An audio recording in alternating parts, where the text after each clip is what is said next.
على روح الانتظار، على ذكر الإمام صباحا ومساء. كيف كان أبو ذر يمشي في سكك الكوفة ويقول: أيها الناس أدبوا أولادكم على حب علي بن أبي طالب. لماذا؟ لأن علي بن أبي طالب في ذلك الزمان كان إمام زمانه. يعني اعرفوا إمام زمانكم، أدبوا أولادكم على ذكر مولاكم. شباب الشيعة في جميع العالم، الأولاد والبنات، لو يعرفوا إمام زمانهم وكيف يستفيدوا من هذا الإمام العظيم، لا يميلون إلى اليمين واليسار، إلى هذا الحزب وهذا الحزب، ما يخرجون من الدين، ما يرتكبون المعاصي. اعرفوا واعلموا هذا المطلب يقينا. أنا جربت في حياتي وفي حياة كثير من الشيعة سمعوا هذا الكلام، وأنتم جربوا. إذا ما تتيقنون بكلامي جربوا في حياتكم. أمير المؤمنين سلام الله عليه يقول: أفضل العلم التجربة. جرب في حياتك ذكر إمامك، انتظار مولاك، انتظاره وذكره صباحا ومساء، بل كل يوم وكل ليلة وكل ساعة وكل لحظة. أذكركم برواية في ظل هذه الآية، وهذه الرواية مروية عن مولانا الصادق سلام الله عليه.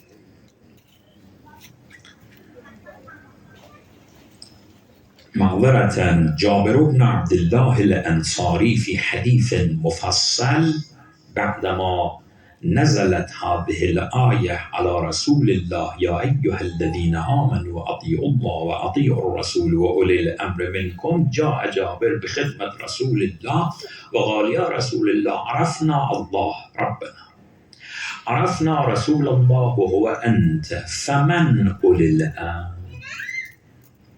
فعدد رسول الله صلى الله عليه وآله أوصياءه، أوله أمير المؤمنين، إلى أن وصل إلى مولانا صاحب الزمان، ثم أخبر جابر عن غيبته. فتعجب جابر وقال: يا رسول الله، هل الإمام الغائب له فائدة للناس ولشيعته؟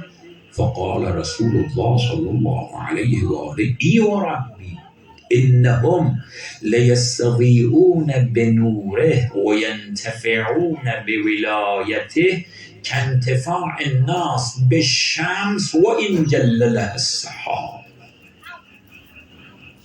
كيف الناس يستفيدون من الشمس خلف السحاب؟ هل جاذبة الشمس تزمحل بعد ذهابها إلى خلف الستار؟ جاذبة الشمس دائمية. هكذا تأثير الإمام في عالم الخلقة، بيمه رزق الورى. لولا الحجة لصوخت الأرض بأهلها. هذا متقن مستفاد من كثير من الآيات والروايات. إنهم ليستضيئون بنوره وينتفعون بولايته، ما يقول ينتفعون بمحبته. ما الفرق؟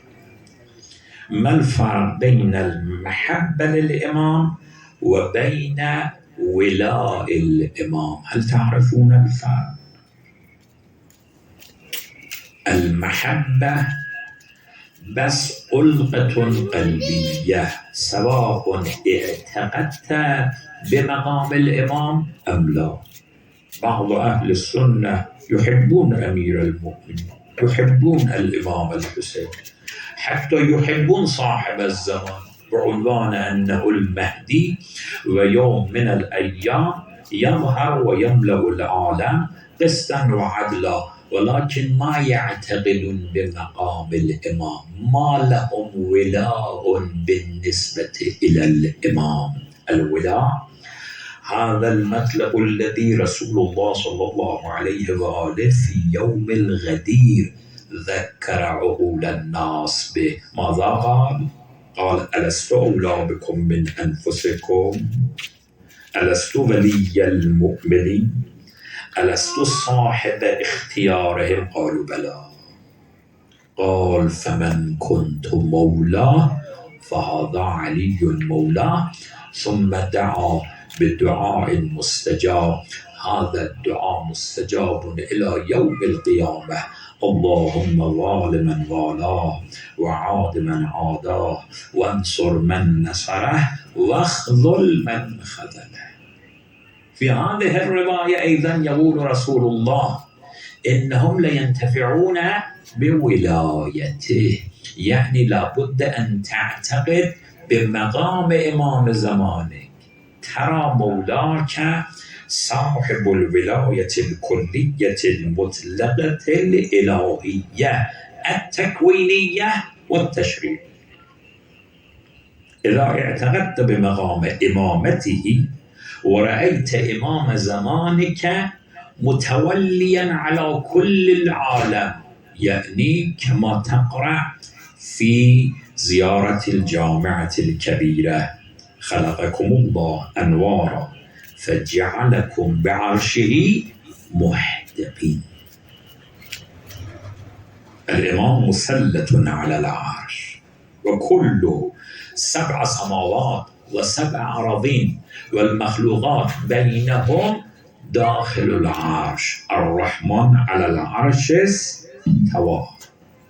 نور الإمام هكذا محيط على العرش على كل الخلائق.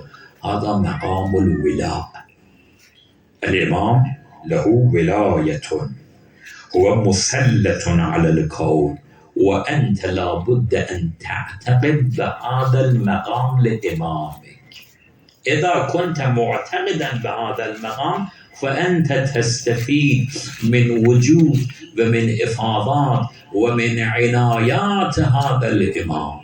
إنهم ليستضيئون بنوره وينتفعون بولايته كانتفاع الناس بالشمس وإن جل لها السحاب. هذا الإمام العظيم كيف أنا أعيش غافلا عنه ولا أستفيد منه ولو فائدة جزئية في حياتي؟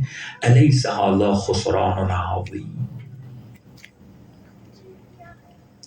في هذه الرواية يقول رسول الله صلى الله عليه وآله في تفسير هذه الآية: ذلك الكتاب لا ريب فيه هدى للمتقين الذين يؤمنون بالغيب. قال رسول الله: طوبى للصابرين في غيبته. لأنك إذا أظهرت الحب إمام زمانك جماعة يستهزئون بك، يكذبونك، حتى من الشيوع يتهمونك بتهمات. لابد أن تصبر على ولاء إمام زمانك، على نصرة مولاك، على انتظاره، على الدعاء لتعجيل فرجه بنحو الكثرة. أكثر الدعاء بتعجيل الفرج. لابد أن تصبر، لا تتعب. جاء الشخص بخدمة مولانا موسى بن جعفر سلام الله عليه، قال: سيدي، ما معنى هذه الآية أن الله تبارك وتعالى يقول: يا أيها الذين آمنوا اذكروا الله ذكرا كثيرا وسبحوه بكرة وأصيلا، هو الذي يصلي عليكم وملائكته ليخرجكم من الظلمات إلى النور. ما معنى كثرة ذكر الله؟ يعني بأي عدد في كل يوم نذكر الله حتى نعمل بهذه الآية. ثم قال: أنا أزعم لو يذكر شخص في كل يوم 200 مرة ربه هو عمل بهذه الآية. فقال موسى بن جعفر سلام الله عليه: نعم صدقت. فمعنى الكثرة حسب هذه الرواية أن تذكر إمام زمانك في دعائك لتعجيل فرجه على الأقل 200 مرة. ولو تقسم هذا العدد على أوقات صلاتك، يعني تذكر إمام زمانك بقولك اللهم عجل لوليك الفرج بعد كل صلاة 40 مرة. 5 صلاة لك: صلاة الصبح، صلاة الظهر، صلاة العصر، صلاة المغرب، صلاة العشاء.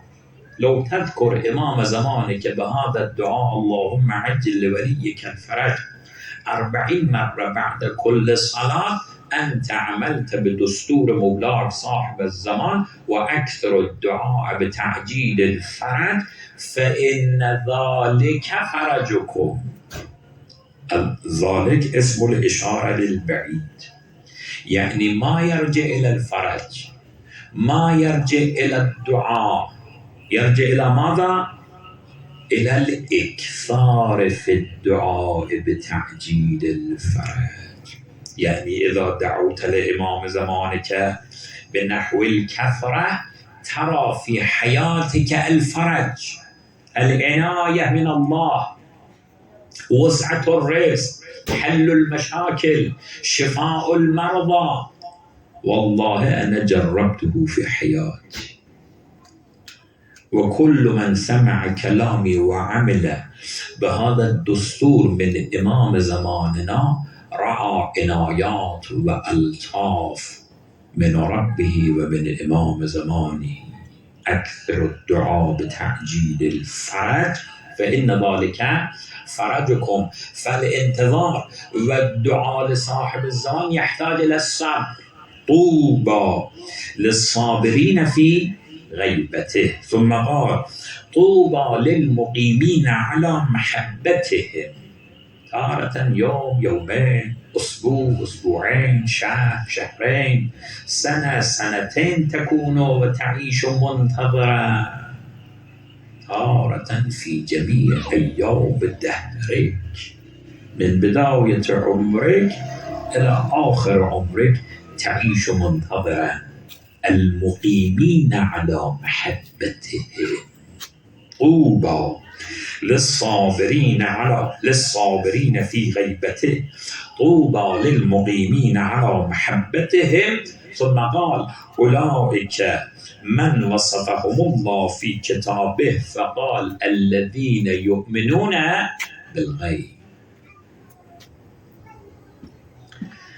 إذا تريد أن تدخل في هذه الآية وترى عنايات من ربك وتصير مصداقا للمتقين وتأخذ شفاء جسمك وروحك من القرآن ومن سورة الحمد ومن سورة ياسين ومن سائر الآيات وسائر السور، فعليك بالانتظار، عليك بالدعاء الكثير لإمام زمانك، عليك بأن تفهم معنى غربة مولاك. هو غريب والله.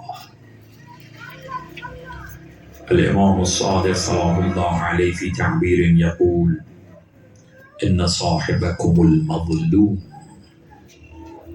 يعبر عن صاحب الزمن بالمظلوم. إن صاحبكم المظلوم، صاحب هذا الأمر المجهود حقه يتردد بينهم ويمشي في أسواقهم ويتأ فرشهم، يمشي بيننا، أحيانا يحضر في مجالسنا، يبكي بجنبنا على جده الغريب العطشان، يبكي بصوت عال في مجالسنا على كسر ظل فاطمة. إذا عشت منتظرا تسمع صوت بكاء مولاك، ترى إمام زمانه يمسح بيده المباركة على رأسك وصدرك. سيدي يا ابن الحسن، أما تحب أن تنظر إلينا هذه الليلة؟ اجتمعنا حتى نذكرك وحتى نشوفك ونحس عنايتك في مجلسنا. نقسم عليك يا صاحب الزمان بأمك فاطمة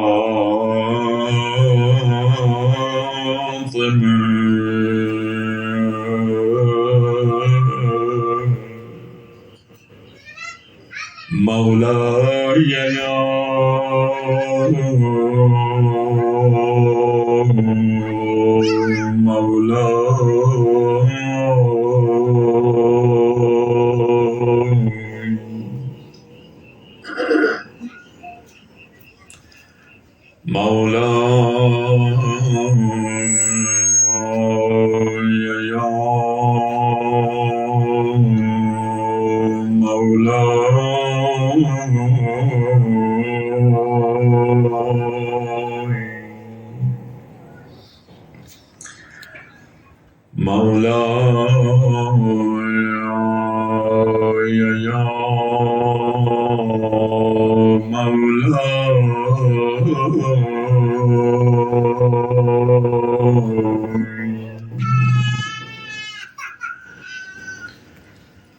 من هجرك يا حبيب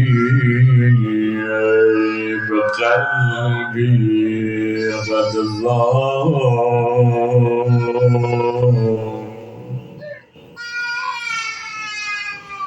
من هجرك يا حبيب قلبي قد ضاق. انظر إلي نظرا يا ابن الأطيار،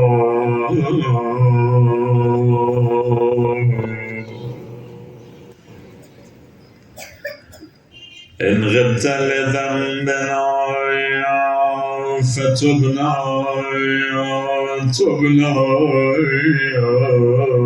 يا صاحب الزمان. كسرنا قلبك بذنوبنا،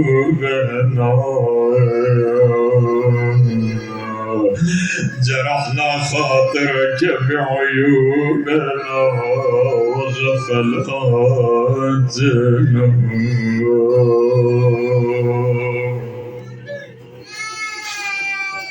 مولاي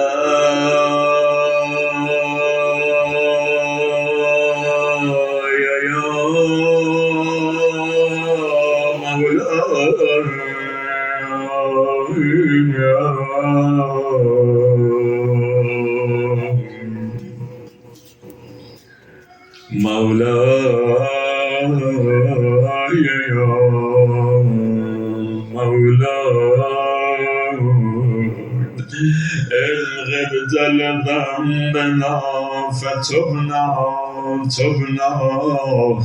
إن خفت من العدا فما للأخبار.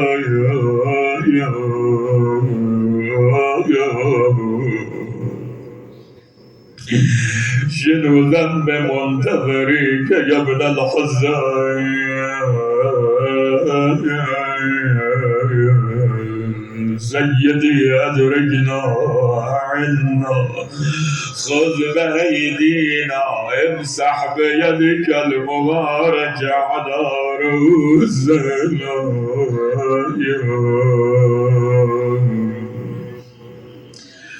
الجور فشى على المحبين فقم، الجور فشى على المحبين فقم، يا منتقما بأمر رب الأرباب.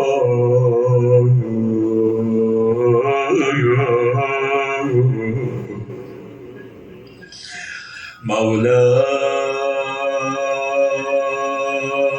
يا